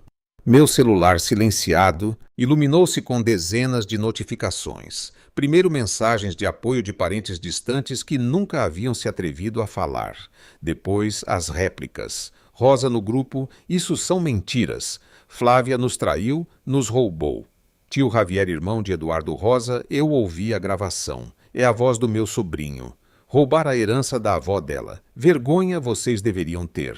Prima Carla. Sempre soube que o Carlos era um vagabundo e a Lúcia uma mimada. Mas isso, planejar assim, é nojento. A rede de apoio de Sérgio se desfazia em tempo real. Sua fachada de filho exemplar irmão generoso se espatifava diante de toda a sua família. A humilhação era pública e absoluta. A segunda chamada chegou às 3 da tarde, de Carlos. Pela primeira vez não tinha um tom exigente, tinha pânico. Flávia, por favor, sua voz tremia. Você tem que dizer a eles que é mentira, que você tirou de contexto. Vou ficar sem o curso que você não pode pagar e para o qual não tem notas, respondi olhando pela janela do escritório de Laura. Esse curso? Você é uma bruxa rancorosa, gritou e desligou. Minutos depois era Lúcia. Chorava ou fingia chorar. Flávia, eu não queria te fazer mal. Eles me pressionaram, Sérgio e meus pais. Eu só queria estudar. Em Florença com vista para o Duomo. Eu lembro, por R$ 5.000 por mês que você não tem. Mas poderia ter sido um investimento? Eu teria te devolvido. Como vocês devolveram os 200 mil da minha avó, disse e desliguei. A terceira chamada, a esperada, chegou ao anoitecer. De Sérgio. Ele já não gritava. Sua voz era um fio rouco desfeito. O que você quer, Flávia? Dinheiro, vingança? O quê? Quero justiça, respondi simples e claro. Meus 200 mil reais e o divórcio. Eu não tenho esse dinheiro, explodiu e ouviu-se como ele golpeava algo. Nós gastamos em dívidas no carro do Carlos nas suas mentiras completei. Pois terá que encontrar. Vendendo coisas, pedindo aos seus pais. Como for, você tem 30 dias, Sérgio. Ou paga ou penhoramos seu salário. E com o que vai acontecer na sua empresa, talvez você não tenha salário para penhorar. Um silêncio carregado de horror. Como você sabe o da empresa? Nós investigamos. Como vocês investigaram minhas economias? Endireitei-me na cadeira. E sobre o carro, o Mini. Minha mãe o vendeu esta manhã. Por R$ 45 mil, não 40 mil. E eu os investi em um curso de especialização em design de interfaces, algo que sim me servirá. Seu grito do outro lado do telefone foi animal de raiva e desespero impotente. Eu vou te destruir, vou contar a todo mundo o quão egoísta e fria você é. Vá em frente, disse, e pela primeira vez deixei todo o meu desprezo transparecer na voz. Diga a eles que me neguei a financiar os caprichos da sua família à custa do meu futuro. Diga que te pedi contas quando você tentou me dar um golpe. Diga que te deixei quando descobri que toda a nossa vida era um castelo de mentiras. Vamos ver que simpatia você colhe. Ele respirou com dificuldade. Não podemos falar como pessoas civilizadas. Deixamos de ser civilizados quando você me tratou como um caixa eletrônico, disse. Agora só falamos através de advogados. E Sérgio, fiz uma pausa letal da próxima vez que você me ameaçar, ou que chegar perto de mim ou da minha família, não será só uma queixa-crime por coação. Será uma medida protetiva. E com as gravações que tenho, eles me darão em 24 horas. Desliguei. Minhas mãos tremiam, mas de adrenalina, não de medo. Laura, do outro lado da mesa, assentiu com aprovação. Bem jogado. Você o desarmou completamente. Não é suficiente, disse. E era verdade. A raiva ainda ardia fria e limpa no meu peito. Quero que ele perca tudo. Como eu perdi minha confiança, minhas economias, anos da minha vida. Ele perderá, assegurou Laura. Mas agora, Flávia, você tem que pensar na sua reconstrução. A melhor vingança não é a queda dele, é a sua ascensão. Ela tinha razão. Saí do escritório com uma pasta cheia de papéis e um novo propósito. Em vez de ir para casa em casa dos meus pais, fui a um pequeno estúdio que alugara na semana anterior às escondidas.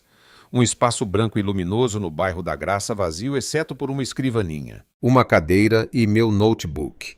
Ali começaria minha nova vida profissional.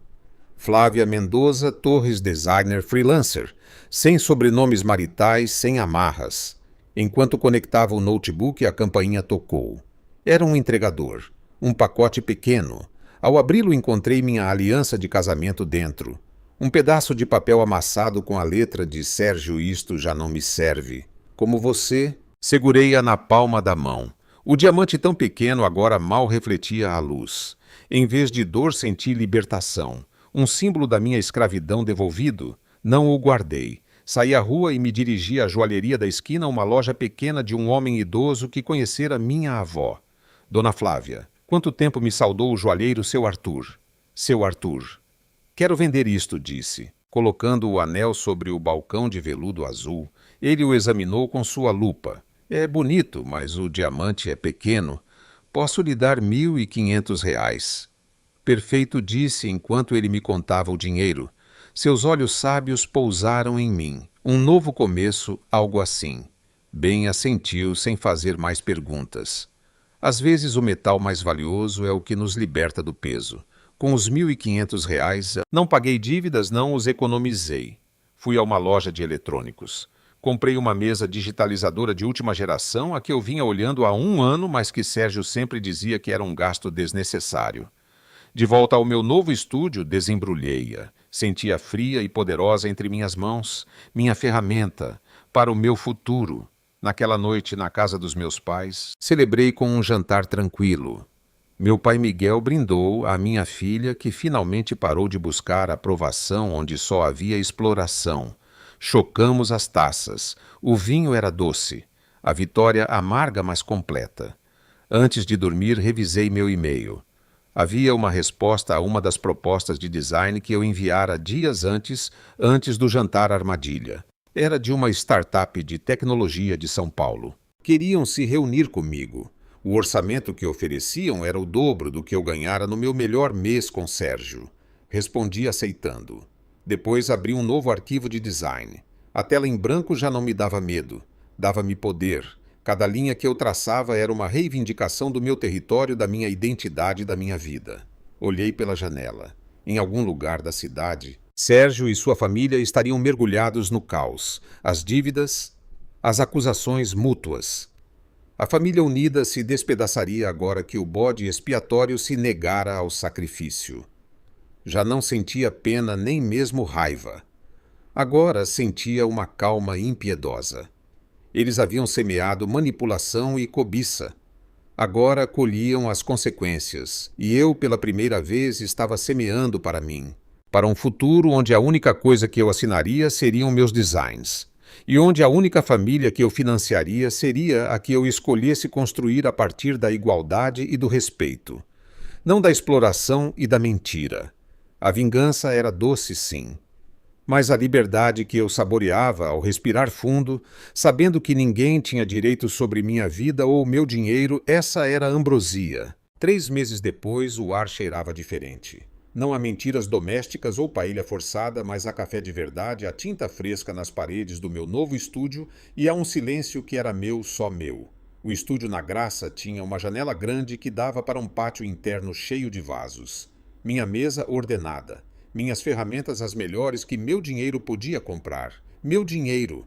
A primeira reunião com a startup de tecnologia, a Nexo Digital, fora há 10 semanas. Agora eu tinha seu contrato de exclusividade para redesenhar toda a sua interface de usuário. O adiantamento pagara 6 meses de aluguel por adiantado. O telefone tocou. Não o meu celular pessoal, mas a linha profissional. Uma voz masculina segura do outro lado. Senhorita Mendoza, fala David Soriano, da Inovação Visual. Vimos seu trabalho para a Nexo. Gostaríamos de lhe propor um projeto mais ambicioso. Coloquei no viva voz enquanto continuava trabalhando em um esboço. Diga, David. É para uma rede hoteleira. Redesenho completo de identidade e experiência digital. Orçamento inicial R$150 mil. Lhe interessa? O número flutuou no ar. 150 mil. Quase o que Sérgio e sua família queriam me tirar em um ano para seus sonhos. Eu o ganharia em um projeto. Me interessa, disse com uma calma que me surpreendeu. Envie-me o briefing. Mandarei minha proposta em 48 horas. Desliguei. Minhas mãos não tremiam. Sentia uma corrente elétrica, mas era de poder, não de ansiedade. Na tela, o logo que eu estava criando para mim mesma, um F e um M estilizados entrelaçados como galhos crescendo para cima. Flávia Mendoza. Design com raízes próprias. Meu celular pessoal vibrou. Era minha mãe. Flávia, querida, notícias. Boas ou más, depende do cristal com que se vê. Seu tom era de pura satisfação. A Laura acabou de me ligar. A empresa do Sérgio, a Tecnosolutions, fez as demissões oficiais. Ele está na lista. Uma onda de fria e escura satisfação me percorreu. Não era alegria, era justiça poética pura e dura, e a ação em trâmite. Mas sem salário ele vai se ver forçado a vender a parte dele do apartamento para te pagar. Ou isso, ou a penhora será ainda mais humilhante. Ah, e outra coisa fez uma pausa dramática. O Carlos. Negaram a matrícula definitiva dele na escola de cinema. Ele não tinha o empréstimo, e ao que parece, sua revelação familiar fez com que um tio dele, o que poderia avalizá-lo, pulasse fora. Imaginei a cena, o pequeno gênio sem sua câmera de R$15 mil. A família perfeita destruindo seu próprio cenário. E a Lúcia, a artista. O desdém da minha mãe era palpável. Está trabalhando em uma loja de roupas como estagiária. Os pais, ao que parece, estão tão endividados com o carro novo do Carlos e outros investimentos que não podem pagar nem o curso técnico de São Paulo. O Eduardo teve que voltar a trabalhar aos 65 anos, entregando pacotes. Uma imagem se formou na minha mente, meu ex-sogro, com seus ares de grandeza carregando caixas sob a chuva. Rosa chorando em um apartamento menor, sem seu papel de matriarca triunfante. A família é o que importa, sim. A primeira coisa que afunda quando você para de parasitar os outros. Obrigada pela informação, mãe. Você está bem, filha. Não dá pena. Refleti um momento. Vasculhei meus sentimentos. Não. Dá indiferença. E um pouco de nojo por não ter visto antes do que eles eram feitos. Isso se chama curar, disse ela, e sua voz se suavizou. Seu pai e eu estamos orgulhosos. Venha jantar no domingo. Fiz aquele ensopado que você gosta. Desliguei. A indiferença era um presente. Não ocupava espaço, não doía. Apenas existia como um muro limpo entre meu passado e meu presente. À tarde, a porta do meu estúdio se abriu. Era Valéria, minha nova amiga, e também designer. Eu a conhecera em um workshop de branding semanas atrás. Era direta, brilhante e não tinha paciência com bobagens masculinas. Flávia trago vinho e notícias suculentas anunciou, deixando uma sacola na minha mesa. Suculentas de que tipo? Do tipo meu ex inútil. Serviu-se de vinho em um copo de papel. Lembra do meu ex, o músico, o que vivia das minhas economias enquanto encontrava seu som. O que gastou R$10 mil em um sintetizador que nunca tirou da caixa o mesmo. Pois hoje eu descubro por uma amiga em comum que ele está morando no sofá de um primo. E adivinha, seus olhos brilhavam maliciosamente e ele está contando a todo mundo que eu era uma interesseira, que o abandonei quando ele mais precisava, que eu apaguei sua criatividade. Sorri. Era um eco distante, familiar, o roteiro do perdedor. Culpar a mulher que parou de financiar sua ficção. Exato. Mas aqui vem a parte boa. Bebeu um gole. Minha amiga, que é jornalista em um portal digital, quer fazer uma reportagem sobre mulheres profissionais que foram patrocinadoras emocionais de homens inúteis, sobre o custo econômico e psicológico, sobre como saímos. Ela me pediu meu testemunho. E eu dei o seu. Fiquei quieta, o meu anônimo se quiser, ou não. Ela é muito ética, mas sua história, Flávia, é perfeita. Tem de tudo. O marido generoso, que era um sustentado à família vampiresca, a herança roubada, a fuga à reconstrução e a vingança legal, que é a melhor classe de vingança. Ela me olhou fixamente. Poderia ajudar outras, e, sendo honesta, cravaria mais um punhal na lenda dos Oliveira. A pequena farsa deles ficaria exposta não só para a família, mas para metade de São Paulo. Senti uma rápida batida de emoção. Medo não. Antecipação. A ideia de que minha história convertida em algo útil pudesse desmontar sua narrativa pública para sempre. Era poderoso. Poderoso demais para recusar. Diga a ela que sim, ouvi a mim mesma dizer. Com uma condição: que seja rigoroso com documentos. Que não seja só um drama, mas uma análise. E que meu nome completo apareça: Flávia Mendoza Torres. Valeria sorriu. Um sorriso amplo e feroz. É isso aí, garota. Reivindique seu nome e sua história. Ela te ligará amanhã. Naquela noite, no meu novo apartamento pequeno, luminoso, com móveis que eu escolhera, sentei-me para escrever. Não um diário de vítima, mas um rascunho para a jornalista. Um relato frio cronológico de fatos, de cifras, de mensagens de WhatsApp, copiadas palavra por palavra. Anexei os documentos escaneados à transferência da minha herança, os extratos onde eu pagava a maior parte do financiamento à gravação. Ao reler, não me vi como uma pobre mulher enganada. Vi-me como uma investigadora que reunira as provas de seu próprio caso. A ingênua morrera. Em seu lugar nascera uma auditora de sua própria vida. 2 dias depois, meu celular pessoal, que tinha Sérgio bloqueado, mostrou uma chamada de um número desconhecido. Atendi por curiosidade. Flávia era a voz de Lúcia, mas não a voz fingidamente doce. Esta era a rouca cansada real. Sim, um silêncio. Depois um suspiro trêmulo. Preciso falar com você. Não temos nada para falar, Lúcia. Por favor. Sua voz se quebrou. Tudo foi para o inferno. Meus pais não param de brigar. O Carlos está o dia todo irritado, diz que a culpa é minha, da minha carreira cara. Minha mãe chora e joga a comida na minha cara. E agora o papai tem que trabalhar como um burro e quase não está em casa. Eu escutei. Não senti compaixão. Senti a confirmação de que aquele ninho estava podre por dentro. Sinto muito pela sua situação. Mas não é problema meu. Poderia ser, gritou desesperada. Se você retirasse a queixa-crime e se desse outra oportunidade ao Sérgio, as coisas poderiam voltar a ser como eram. Uma risada seca involuntária me escapou. Como eram ser a vossa caixa eletrônico, vossa estúpida útil, não obrigada. Prefiro minha miséria atual. Varri com a mão o estúdio vazio, embora ela não pudesse ver, que a propósito inclui um contrato de R$150 mil e uma reportagem em um jornal sobre como a vossa família dá golpes em mulheres. O grito do outro lado do telefone foi dilacerante. O quê? Você não pode fazer isso? Já está feito, Lúcia. A jornalista tem todos os documentos. Suas mensagens pedindo dinheiro para vistas para o Duomo estão lá. Sua participação no grupo para me pressionar suavemente também. Isso era privado, assim como o vosso plano para me roubar. A privacidade acabou quando decidiram me transformar em vossa vítima. Minha voz era de gelo. Aprenda com isso. Sonhos se constroem com seu próprio esforço, não com o dinheiro alheio. Se quer ser artista, comece a desenhar com um lápis e papel, não com minha conta bancária. Você é um monstro, soluçou. Não disse, sentindo como a última amarra de culpa se desfazia dentro de mim. Eu sou a consequência. A que chegou quando vocês abusaram demais da bondade alheia. Boa sorte na loja de roupas. Dizem que se aprendem coisas úteis lá. Desliguei e bloqueei o número. Meu coração batia com um ritmo constante e forte. Não havia remorso. Havia algo parecido com a paz de quem disse sua última palavra e não deve nada a ninguém. A reportagem foi publicada 3 semanas depois, em um domingo de manhã.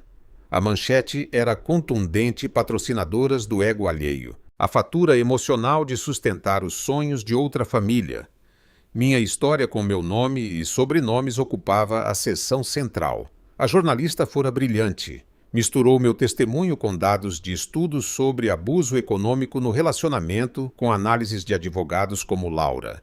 Incluiu trechos das mensagens com os nomes de Sérgio Carlos e Lúcia Tarjados, mas com a dinâmica familiar claríssima, e mencionou a existência da ação judicial. O efeito foi um terremoto no meu pequeno mundo profissional e nas ruínas do deles. Meu e-mail se encheu de mensagens de apoio de outras mulheres, de ofertas de colaboração de clientes que valorizavam minha integridade e força. Meu celular, no entanto, permaneceu em silêncio vindo do clã Oliveira. O silêncio era sua rendição. Naquela mesma tarde, recebi um e-mail oficial dos tribunais. Sérgio, através de seu advogado, um da Defensoria Pública, pois não podia pagar um bom, oferecia um acordo, me daria sua parte do apartamento em troca da retirada da ação pela herança e da queixa-crime por coação. Era sua rendição total. Renunciava a todo o patrimônio comum que, na realidade, eu financiara em sua maior parte, contanto que evitasse um julgamento que o deixaria na bancarrota e com antecedentes. Laura me ligou eufórica. É uma vitória absoluta, Flávia. O apartamento é seu. Você pode vendê-lo, ficar com 100%. É mais do que teríamos recuperado em anos de penhora de um salário que ele já não tem. Aceito, disse, sem precisar pensar, com uma condição adicional: que ele assine um documento reconhecendo que desviou os R$ 200.000 da minha herança para gastos familiares não consensuais, não para persegui-lo, mas para que fique registrado, para que ele não possa negar nunca mais. Uma confissão. Adoro. Enviaremos. Assinei os papéis de aceitação digitalmente. Foi um clique. Um clique que punha ponto final ao engano. O apartamento, aquele cenário de tantos jantares tensos e mentiras, era meu. Eu o poria à venda amanhã. Com o que obtivesse, poderia comprar um lugar menor só para mim, sem fantasmas. Ao cair da noite, sentei-me no chão do meu estúdio, rodeada de esboços e telas brilhantes. Olhei minhas mãos. Já não levavam a marca branca de um anel. Levavam manchas de tinta digital, pequenos calos de tanto desenhar. Eram as mãos de alguém que construía. Meu celular vibrou. Uma mensagem de Sérgio, de um número novo. Dizia apenas: espero que você seja feliz com a sua vingança. Olhei-a por um longo minuto. Depois sorri e respondi. Não com raiva, mas com uma verdade simples e devastadora. Não é vingança, Sérgio. É justiça.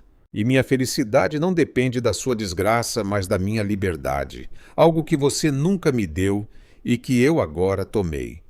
Não me contate nunca mais. Bloqueei o número para sempre.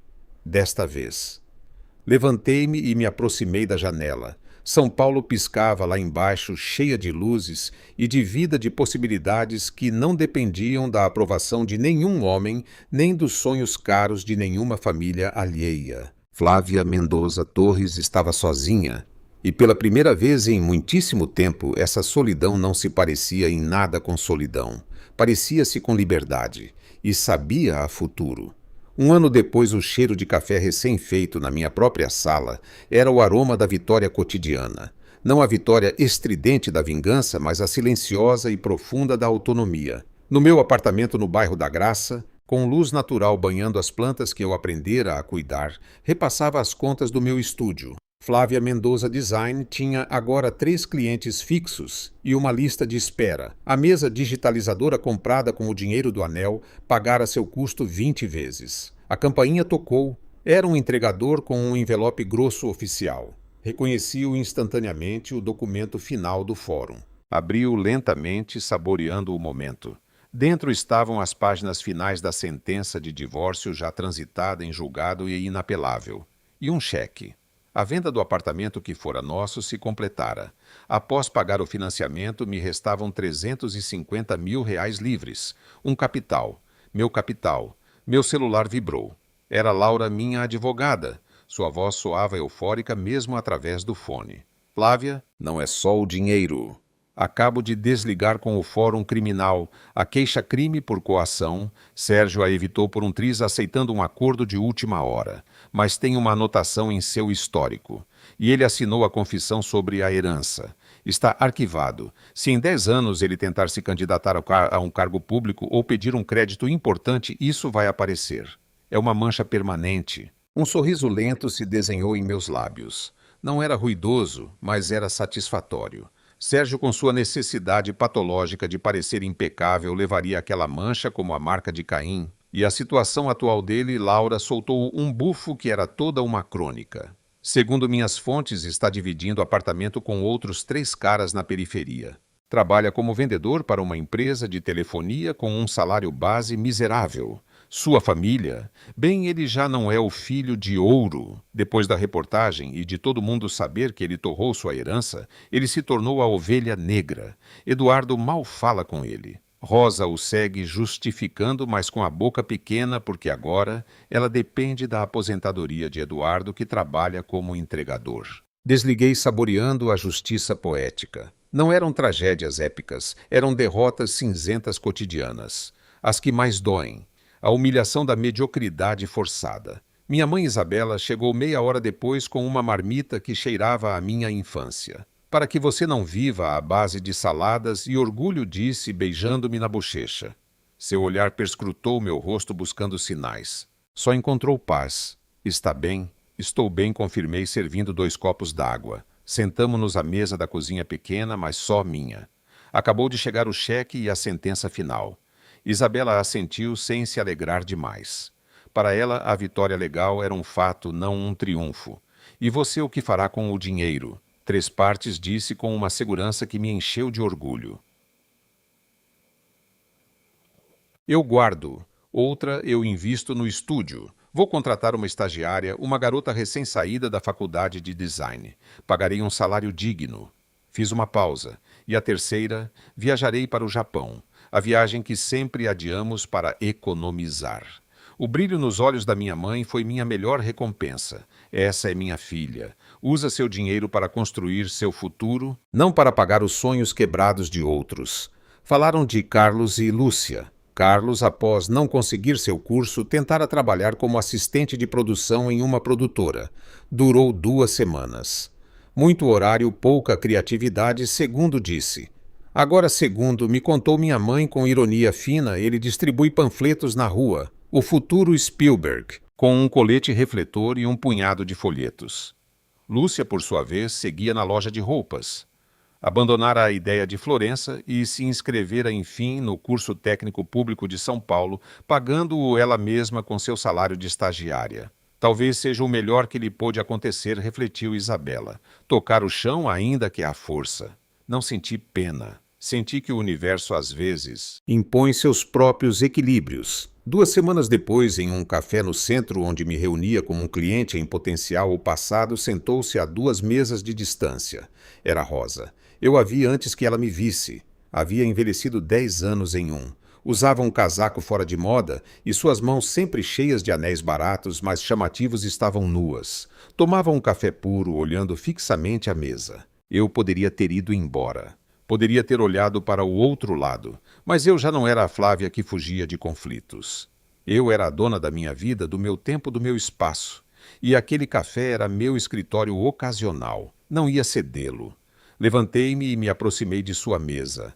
Ela ergueu a vista e empalideceu como se visse um fantasma bem vestido, com um corte de cabelo moderno e um tablet debaixo do braço. Rosa disse com neutralidade. Flávia. Engoliu em seco.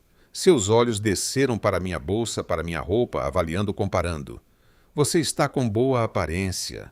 Obrigada. Eu trabalho para isso. Sentei-me sem ser convidada, não por cortesia, mas por domínio da situação. Como está a família? Sua mandíbula se tensionou. O que te importa, você os destruiu. Uma risada suave me escapou. Eu os destruí. Teoria interessante. Eu só deixei de ser o bote salva-vidas de vocês. Vocês se afogaram sozinhos ao provar que não sabiam nadar. Você era família, tinha obrigação.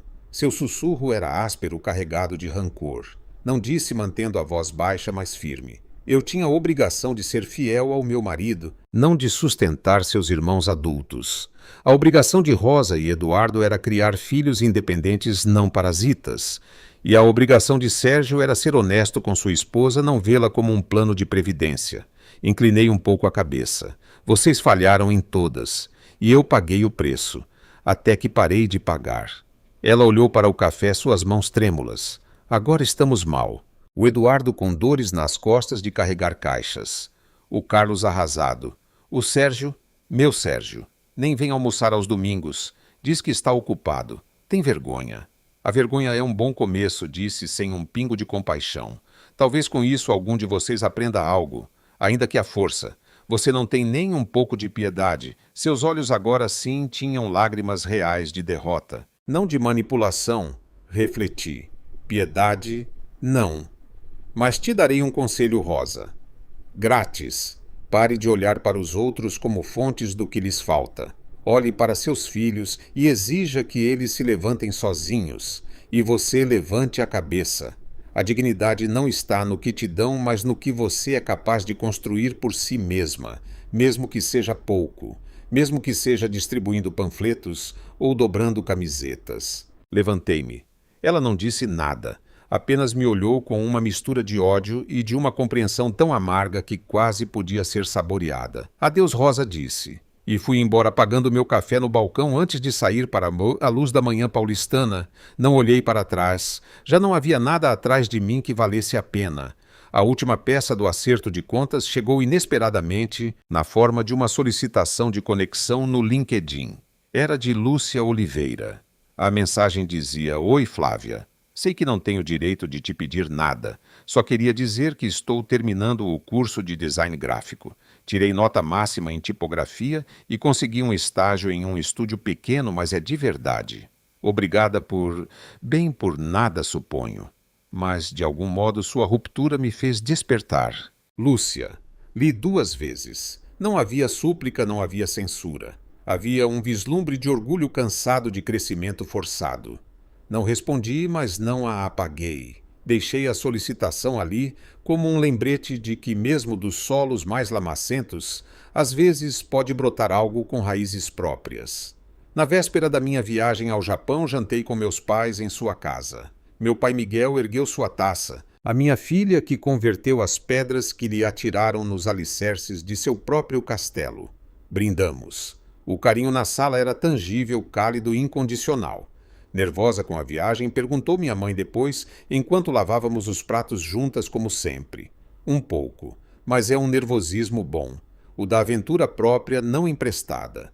Ela secou minhas mãos com um pano e depois segurou meu rosto entre suas mãos ásperas e fortes. Escute-me, Flávia. O que você fez não foi só escapar.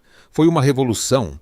Contra eles, mas sobretudo contra a mulher que você permitira que te transformassem. Estou mais orgulhosa da mulher que você é agora do que de qualquer sucesso que pudesse ter tido. Um nó quente se formou na minha garganta, não de tristeza, mas de gratidão avassaladora. Você me ensinou a lutar. Eu te ensinei a pensar, corrigiu ela com seu sorriso sábio. Lutar você já sabia, só tinha que parar de lutar contra si mesma e dirigir esses punhos para quem merecia. Naquela noite, no meu apartamento, fiz as malas. Incluí meu caderno de esboços e a mesa digitalizadora. Não ia de férias, ia em busca de inspiração. Ao fechar a mala, meu olhar caiu na única lembrança do meu casamento, que eu conservava uma foto pequena em um porta-retratos de madeira do casamento. Peguei-a. Não senti dor. Senti a distância de quem observa outra pessoa. Uma ingênua de sorriso amplo demais, que acreditava ter encontrado seu final feliz, não a rasguei, guardei-a em uma gaveta, não como um tesouro, mas como um documento, a prova do antes para nunca esquecer de quão longe eu chegara. No dia seguinte, no aeroporto de Guarulhos, enquanto esperava para embarcar, recebi uma última mensagem de um número desconhecido, mas reconheci-o instantaneamente. Sérgio, dizem que você vai para o Japão. Suponho que com o meu dinheiro. Desfrute da sua vingança. Espero que te faça feliz. O rancor seu último refúgio? Sorri com uma leveza que teria sido impossível um ano atrás. E respondi pela última vez, não é seu dinheiro, é o meu recuperado. E não viajo por vingança, viajo porque posso. A felicidade eu já tenho. Chama-se paz, algo que você nunca conheceu e que por sua culpa eu quase esqueci. Adeus, Sérgio. Bloqueei o número para sempre desta vez. Depois, desliguei o celular e me dirigi ao portão de embarque. O avião decolou sobre a imensidão de concreto de São Paulo. Olhei pela janelinha como a cidade se convertia em um mosaico diminuto e depois desaparecia. Não olhei para trás com nostalgia. Olhei para frente para o horizonte curvado da terra com a certeza de que minha vida, enfim, era só minha. Construída sobre alicerces verdadeiros, escavados por minhas próprias mãos na rocha dura da experiência. Aprendi que o amor não deve doer.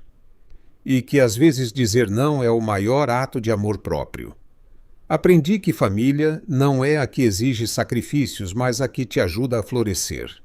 E, sobretudo, aprendi que a mulher mais perigosa não é a que grita, mas a que em silêncio decide parar de pedir permissão para existir. O avião adentrou as nuvens. Eu fechei os olhos não para dormir, mas para saborear o som do meu próprio silêncio. Já não vazio, mas cheio de possibilidades. A ingênua morrera. E a mulher que surgiu de suas cinzas não devia explicações a ninguém. O ar na galeria de arte cheirava a vinho branco gelado e a expectativa. Minha primeira exposição individual, Raízes Próprias, lotava a sala no charmoso bairro de Pinheiros. As paredes exibiam uma série de designs digitais e esboços originais que traçavam de forma abstrata, mas poderosa, uma jornada da asfixia à liberdade das linhas quebradas às curvas orgânicas e fortes. Flávia, e isso é impressionante. Valeria agora, minha sócia no estúdio, apertou o meu braço. Não só pela arte e pelo simbolismo. Metade de São Paulo que sabe da sua história está aqui, e estão bebendo cada peça. Olhei para a multidão. Não eram os vampiros sociais de outrora. Eram colegas clientes satisfeitos, amigos de verdade. Entre eles destacava-se a figura serena de Isabela, minha mãe conversando com o crítico de arte da Folha de São Paulo. Ela me piscou um olho. A porta da galeria se abriu, deixando entrar um redemoinho de ar frio da noite paulistana, e com ele uma figura que eu não esperava ver. Era Lúcia. Estava sozinha, vestida com um simples vestido preto, sem o ar de princesinha de antigamente. Seus olhos mais maduros perscrutaram a sala até me encontrar. Um silêncio incômodo caiu entre meus conhecidos mais próximos. Valeria se tensionou ao meu lado. Quer que eu a expulse? Não disse com uma calma que me surpreendeu. É uma galeria pública. Aproximei-me dela, controlando cada passo. Lúcia baixou o olhar. Oi, Flávia. Não vim para incomodar só para ver. Sua voz era mais grave. Li sobre a exposição. É livre para olhar, respondi em um gesto profissional. Eu já olhei. Engoliu em seco. Dá para notar. A força. É muito diferente de tudo o que você fazia antes. Antes não era eu. Era a versão que outros queriam ver. Olhei-a diretamente. E você continua no design assistente de direção de arte em uma agência pequena, disse, com um vislumbre de orgulho real. Nada demais, mas é meu. Pago meu aluguel. Meu curso técnico, terminei com honras. Fez uma pausa. Eu nunca te agradeci. Você, sua explosão, foi o cataclismo que precisávamos. Ao Carlos destruiu. A mim despertou. De nada disse porque não fora um favor. Fico feliz que tenha encontrado seu caminho. O Carlos está em Recife, mora com uma tia, tenta vender seus roteiros sem muito sucesso. Lúcia brincou com a borda de sua bolsa. Meus pais continuam iguais, reclamando, culpando o mundo. A você sobretudo. Mas a narrativa deles já não convence nem os vizinhos. E o Sérgio A. pergunta... Saiu sozinha, sem carga emocional, como perguntar por um antigo conhecido distante. Uma careta de algo parecido com pena cruzou o rosto de Lúcia. É o mais triste. Vive obcecado. Continua no mesmo trabalho medíocre e não tem namorada. Fala de você para qualquer um que o escute como a bruxa que arruinou sua vida. Ele se tornou um fantasma amargurado. A confissão que ele assinou fechou-lhe as portas para alguns trabalhos melhores. É sua própria prisão. Assenti. Não era satisfação o que eu sentia. Era uma confirmação distante, como ler a notícia de um acidente em um país estranho. Bem disse, terminando a conversa, aproveite a exposição. Ela assentiu e se misturou com a multidão, observando os quadros com atenção genuína. Valeria se aproximou. Tudo bem, perfeitamente. Respirei. E era verdade. Ver Lúcia não despertara fantasmas apenas confirmara que os meus estavam enterrados sob metros de sucesso e paz mental. A exposição foi um êxito retumbante não só em vendas, mas em reconhecimento.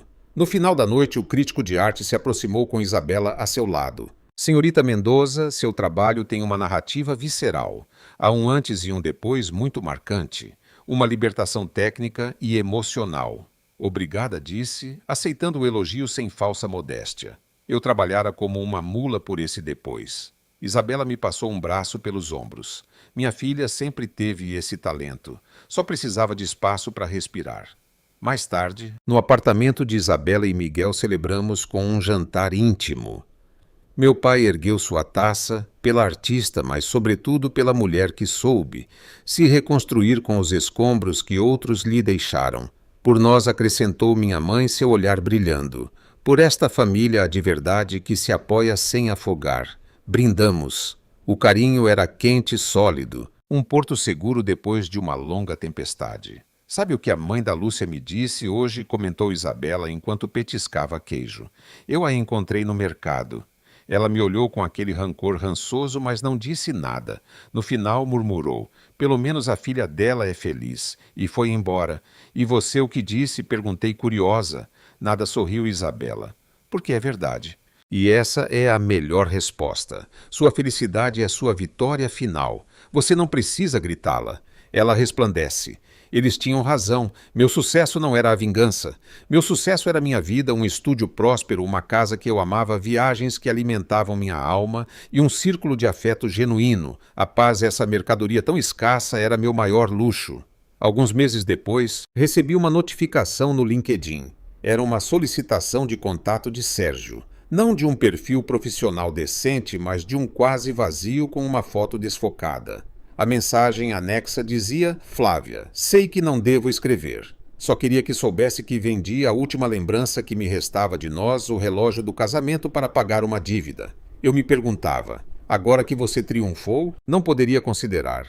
Não peço muito, só um gesto. Para fechar ciclos. Li aquilo 2 vezes. Nem raiva, nem pena. Apenas um profundo desdém. Não respondi. Em vez disso, tirei um print e o guardei em uma pasta digital chamada Epílogo. Depois bloqueei seu perfil e marquei a solicitação como spam. Não houve gesto, não houve fechamento do meu lado. Meu círculo já se fechara há anos, quando decidi que minha história não incluiria mais personagens tóxicos. A dívida dele, o relógio vendido, a miséria dele já não eram assuntos meus. Eram os ecos secos e distantes de umas decisões que ele tomou e das quais eu me desvinculara por completo. Naquela tarde saí para correr pela ciclovia da Marginal Pinheiros. O vento poluído me batia no rosto. O ritmo dos meus tênis contra o asfalto era uma música poderosa. Ao chegar ao final do percurso, parei ofegante e sorrindo. Olhei o rio indiferente. Pensei na ingênua que eu fora, na mulher quebrada em que me tornei e na pessoa forte em que me transformara. A jornada fora dura, mas cada cicatriz era um lembrete da minha fortaleza. Voltei para casa, tomei um banho e me sentei na minha varanda com uma xícara de chá e um novo esboço à frente. O lápis deslizou sobre o papel com confiança, criando formas novas, audaciosas, cheias de luz. Lá fora, a cidade pulsava. Em algum canto escuro dela, talvez Sérgio continuasse amaldiçoando meu nome, sua família continuasse presa em seu rancor. Mas o mundo deles já não tinha poder sobre o meu. Meu mundo era de cores de projetos, de abraços sinceros e de manhãs cheias de propósito. Eu pagara um preço altíssimo por ele. Mas agora era completamente meu, e isso no final era o único e mais doce fechamento possível. Não o do castigo dele, mas o da minha plenitude, a última e melhor vitória.